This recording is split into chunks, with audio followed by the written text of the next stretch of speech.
Hi, this is Sholey Physics. This is the third kinematics segment on motion graphing. In the last several segments on the introduction to kinematics and kinematics equations, um, we learned about the nature of instantaneous velocity and instantaneous acceleration, having that derivative nature, derivative of displacement for velocity and the derivative of velocity, time derivative of velocity for acceleration. So these are what we're working off today. We're looking at relationships between displacement and velocity between velocity and acceleration. And the velocity time graph is an excellent tool because with that, if you know the velocity of an object over time, you could definitely figure out things like how much it's displaced and the instantaneous velocities at any time. You could also figure out the instantaneous acceleration rates. So all that information can be gleaned from a velocity time graph. So if I get an axes up here, and we're going to compare these two here today and get just a few axes up to work with. If we're starting out with a,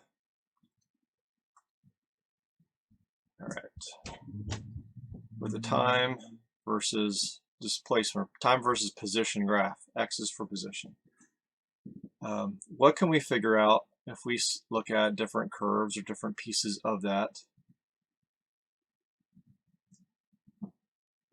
Well, from this, you can kind of make, if you're practiced, you can make a sort of a little movie in your head. What is this particular object doing? Well, over time, if you look at the axes, you can tell where it is. So this being the origin, you can tell that it goes this far away after a certain period of time. I end up right here. And at that point, there's a change in its motion here. It remains there, remains at that position for a while, then moves away further to a greater X position until this point. Now, during this part of the motion, it's a little different than the first part of the motion. We call it segment 1, 2, and 3 for conversation purposes. Segment 1 is more of a curved kind of a change there, and segment 3 is a straight, a constant type of a motion. The curve indicates an acceleration. If we look back and refer back to what velocity is, it's a rate of change in position. So dx over dt is remember that it's reminiscent of a finite, a measurable amount of position change over time change. So if we do look at, let's say, segment 3 here, it has a very constant slope to it. So there is a delta x if we go from point 1 to point 2, and there's also a delta t. Well, what is that? If we take the rise divided by run, that's the slope of the line. So this is showing that the velocity of a straight constant line is the slope. Well, what about segment 1 here? If we zoom in on just like the first part here, the slope is sort of shallow, and later on it curves upward to have a steeper slope. Well, if we do a tiny rise over run there for that little segment, that's a dx over dt. There's a instantaneous velocity here that's different than later on in that time segment, where there's a greater dx over about the same dt there. So this object is speeding up. When you see a curve on a position time graph, that's indicating that the velocity is changing. It's accelerating. So segment 1, we actually have a positive acceleration going on here in segment 1 because the slopes are becoming more positive.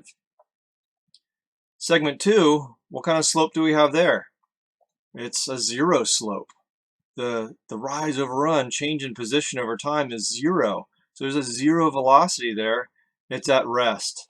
We have a constant zero velocity. Okay, that's in segment 2. What about segment 3? What's happening there? Well, the slope is constant and it's positive. So this would be a constant positive velocity. Constant positive motion. The object's moving away from the origin. The position keeps on increasing in that time. Move on to segment 4. That's at rest again. And segment 5. Let's record segment 4. 4 is at rest. The position doesn't change. In segment 5, this is a rather constant slope. There's not much curve to it. Of course, it was just a hand-drawn slope. But you'll notice it's rather steep. So this might be a greater speed than the initial parts of segment 1, but maybe about the same speed as the last part of that first time segment. But in terms of velocity, it's a negative slope. Therefore, it's a negative velocity, and we can see at the object it's coming, starting away from the origin in segment 5 and coming back toward the origin. So this is showing a constant negative velocity.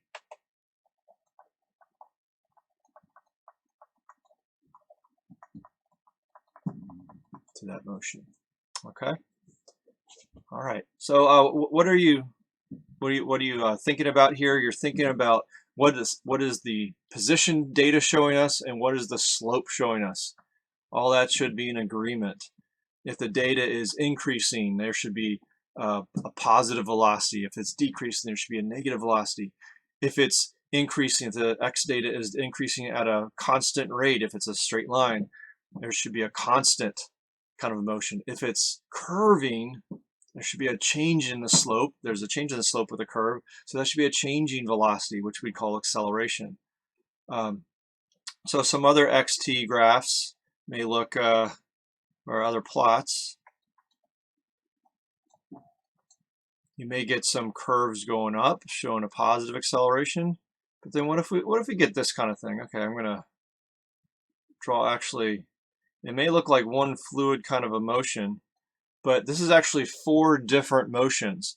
This object is sort of switching gears right here and right here. You might even say right here, there's a sort of a change to its motion a little bit, even though it's actually a continuation. So in this segment, the slopes are increasing, becoming more positive. We would have a positive acceleration right here. Let me get a different color. Okay. We have a positive acceleration because the slopes are becoming more positive. You might say this object is speeding up and moving faster and faster in that positive direction. But what happens here?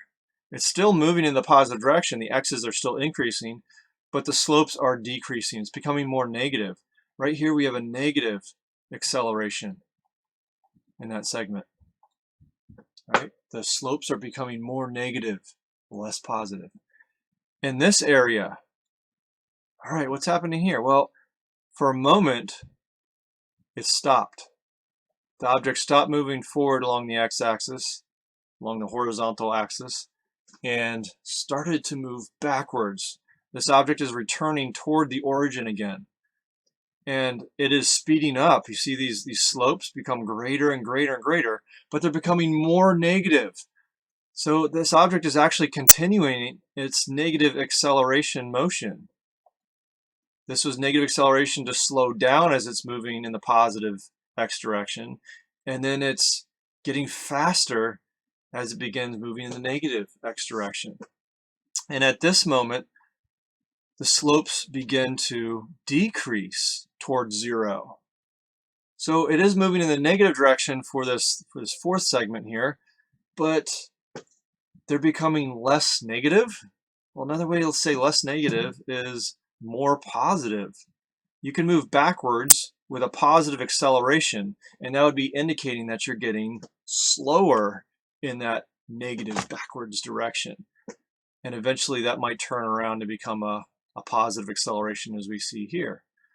Okay, so that's just a little look at the xt graph.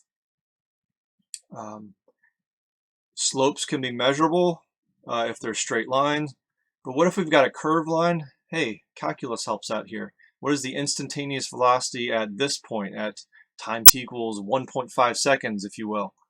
Well, if this is a quadratic equation and you've got an x of t function, let's make that pop a little more. If you've got an x of t function for that first segment, being something like, we'll call it 0 because it's the 0 there, plus 2t plus, we'll just call t squared right there. All right, then velocity is dx dt, the derivative of that. So if you had a function for that curve, you could plug it in. The derivative of 2t is 2. The derivative of t squared is 2t. And you see we could plug in a 1.5 seconds there and know exactly what the speed is at that moment, or whatever the arbitrary time might be. Okay, so if you've got a function, you could figure that out. If you got some analytical graphical tools, and this is a set of data, you can use those tools like graphical analysis is put out by Vernier. You can use that software to help you find a slope of your data. All right. So that's about what you can do with a position time graph. Now let's move into a velocity time graph.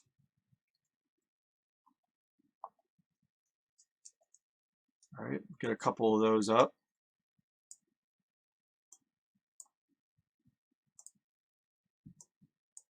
All right, let's redo this a little bit.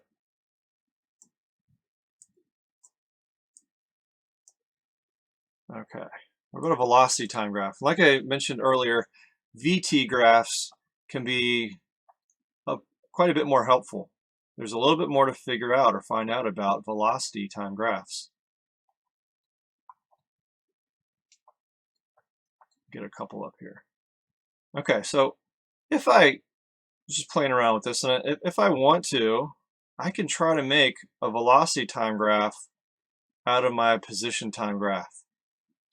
And this is just a sketch, since I don't have real numbers here that are describing what's going on. But in segment 1 of the position time graph, it shows an acceleration. So on a velocity time graph, what would that segment 1, that acceleration, look like? If it were a constant acceleration, which is hard to tell by a curve that I hand drew, but as long as it's a constant acceleration, I should get a nice straight constant line. Because something to remember here is that acceleration is dv dt. So the slope of a velocity time graph, the slope of a line on a VT graph, is the acceleration. A constant acceleration should be a constant slope. And now segment 2, you'll notice a big change happen right here on this position time graph. It stops accelerating and immediately comes to a resting state. So what would a resting state be? That would be way down here at velocity equals 0. So we've got an almost immediate drop to a resting state, and it remains at rest for a segment here. So I'm just sketching an interpretation of, here's our segment 2, of what a VT graph would look like based on a position XT graph. And what about segment 3? Well, this is a constant positive slope, which is a constant positive velocity on a position time graph. So what would a constant velocity look like here? Well, this is a positive velocity, so it would have to be a constant positive number. That slope may represent something like this, where the velocity remains constant over time, but non-zero. It's greater than 0 on that VT axis. And then we, segment 4, drop back down to a 0 velocity. That's segment 4. And finally, segment 5. This is showing a constant negative velocity. So there's one little aspect I'll need to add here, that this VT graph does extend downward. There's some negative velocities down this way. So a constant negative velocity may look something like this. So sort of an instantaneous change from at rest to a negative velocity. And there's segment 5. Looks funny, but as a piecewise function, it works. So you might notice that if you don't have a nice curve, like if I had curved it here, or curved it into that, or curved it into these changes, it would be much more realistic, because objects actually take time to speed up and slow down. If it's moving fast and needs to come to a rest, it would take a little curve to the motion to make it stop. So whenever you see some very sharp changes, there's a no slope there for a moment, which means there's no solution. If we consider this a math problem, we wouldn't put that as a filled circle. These would kind of be empty circles. just to denote that there was not a transition. Where in reality, objects moving this fast would have to quickly slow down, so there'd be more of a curve to even these motions, more of a curve here, and a transition. Okay, so they would be more curved in reality if we're plotting this out, not a theoretical kind of situation. All right, so what can we learn from a velocity time graph? Well, from segment 1, here's something that we couldn't figure out from a xt graph. If we know the velocity, the maximum velocity, or maybe an approximate one, and we can identify this first segment as a constant acceleration, maybe we could approximate this final slope there. And that final slope would give us a final v. What if it's 10 meters per second up there? Then we'd have a rise divided by run. If we know that the time it takes to do that might increase the speed by 10 meters per second and let's say 2 seconds, then we could figure out an acceleration. All right, but again, what if that velocity were more of a curve? If it was a changing rate of acceleration, that'd be a little harder, and we'd have to pull out if v of t is 2 plus 2t, just to continue that example, then acceleration, keep in mind, is dv dt. So the derivative of that would be 0 plus 2t to the 0 power would be 2 meters per second squared. So if we had a function, we could actually figure out that constant rate of acceleration for that segment. All right, but what else could we figure out from a velocity? I'm going to make a new velocity graph here. Let's start like that, and we'll curve down at that point and become a constant. And now let's go up with a straight line and then down. Okay, I'm going to call this 5 seconds, and I'll call the end here 10 seconds. Mark my axes. Velocity is in meters per second, time is in seconds. All right, so what can we figure out from this? Well, we could look at the velocity. Let's look at the data first. What does the velocity tell us? Well, let's say it's starting at 8, reaches a maximum of 10 up there. I'll call that 3 down here just to kind of mark a couple spots in my made-up graph. We'll call this 7 seconds. We'll call this 9 seconds over here. All right, so I got some key points. We'll make that 3 seconds as well. Okay, make this 2.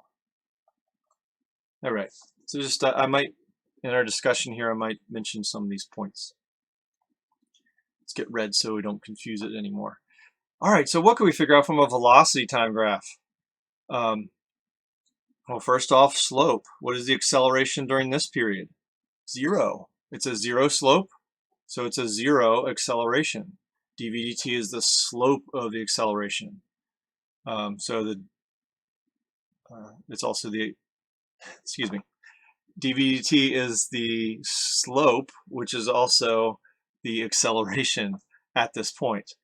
Now what's going on here, there's a curving aspect, kind of curves down and then kind of curves back up in a positive direction. So our acceleration is changing here, but it's all kind of a negative acceleration. It's getting, the velocity is decreasing. All right, and all these slopes are negative. So the acceleration throughout this period of time from 2 to 3 seconds is a negative acceleration. Then the acceleration becomes 0 again. But now from 5 to 7 seconds, this acceleration becomes constant. We could actually measure that. What's the rise divided by the run? The rise would be, during this period here, the rise would be 7 meters per second divided by 2 seconds. Okay, so that's about 3.5 meters per second squared is the acceleration rate. We can pull that right from that graph. Acceleration rate becomes 0 again here, and we have sort of a big negative acceleration. There's a rise of -10 and a run of 1 second. So the acceleration would be -10 meters per second squared for that part. It's a negative acceleration. Okay, you can read that right off the graph. What else could we figure out though? There's actually more. Keep in mind here that if v equals dx dt, then remember we can move this dt to the other side, and we see that v dot dt, if we integrate that, then if essentially we take the velocity part of the axes, multiply it by the time part of the axes, we're going to get displacement, a change in x. Okay, we're going to get a change in x. We're going to get displacement value. How far did this thing go in that amount of time? Now that's kind of easy given like a triangular or rectangular nature to this graph. If we look between 5 and 10 seconds, we could actually figure out how far this object has traveled. There's a kind of a boxy nature to this here. So if we break this up into kind of 4 different area pieces,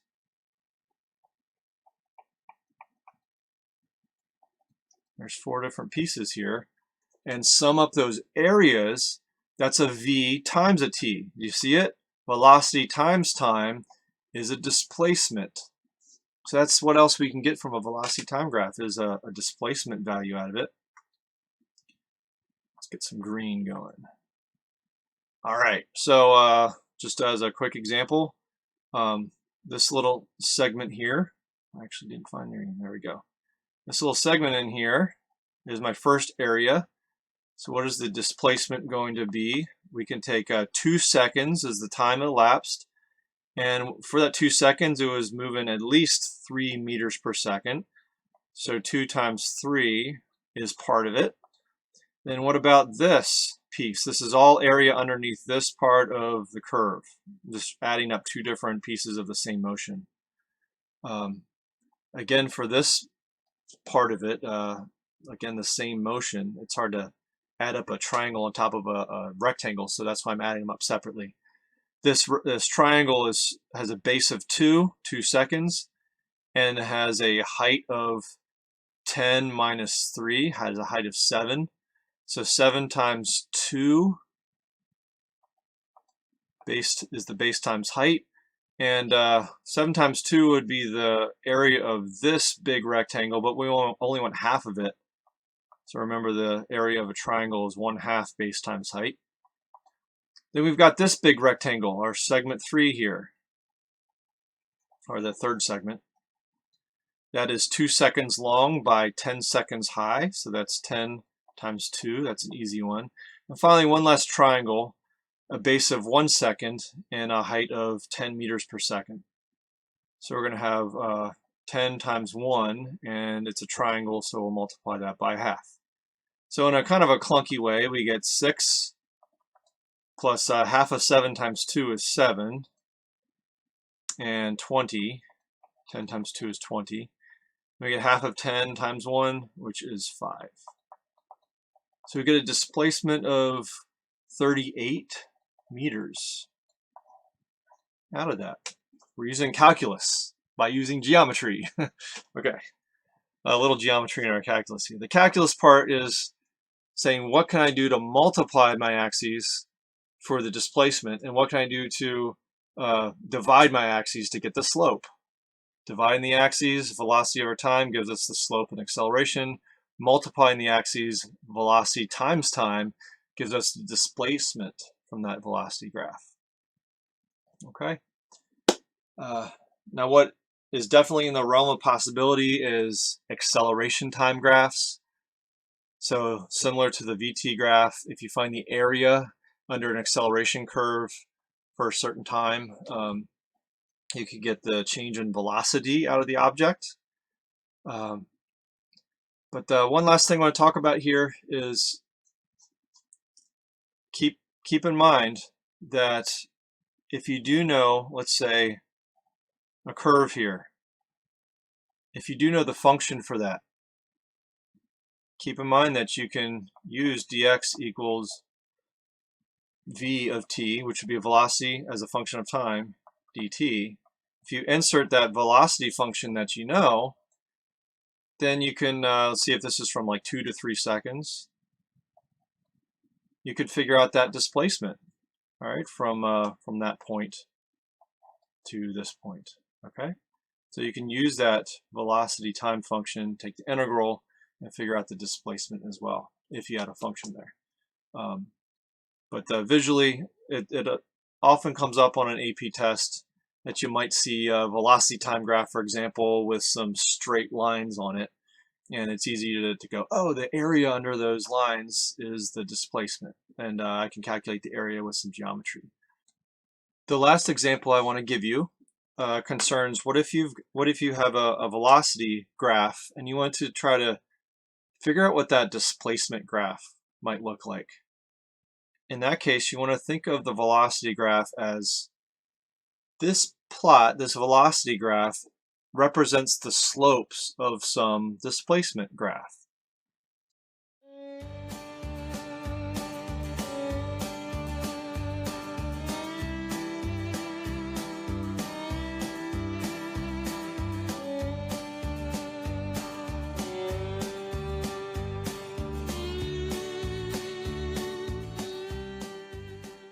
So now I've got my my zero velocity right here. All right, we're going to go like that, and then cut back down like that.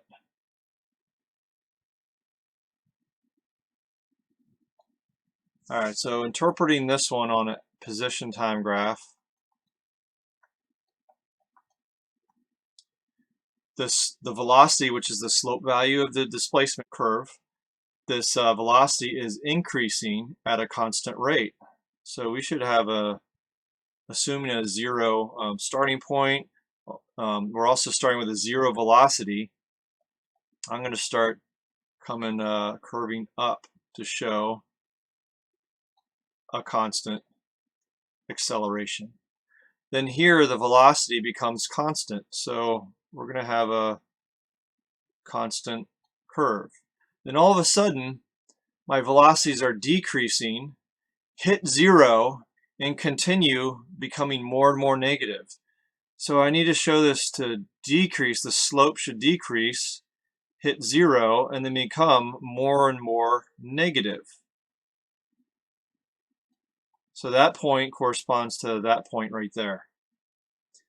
And almost instantaneously, the velocities are negative but constant. So I'm going to continue at a constant slope. But then the velocity becomes less a bit.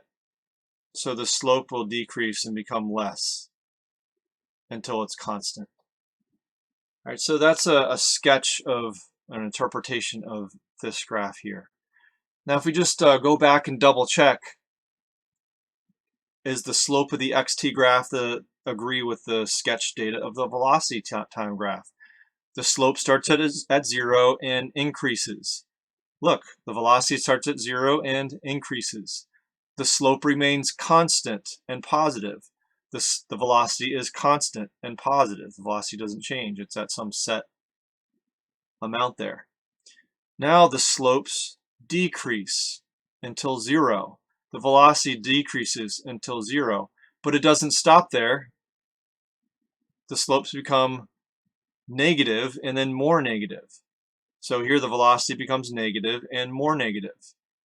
There's a segment here where the slope is negative and constant. Here's negative constant velocity down here.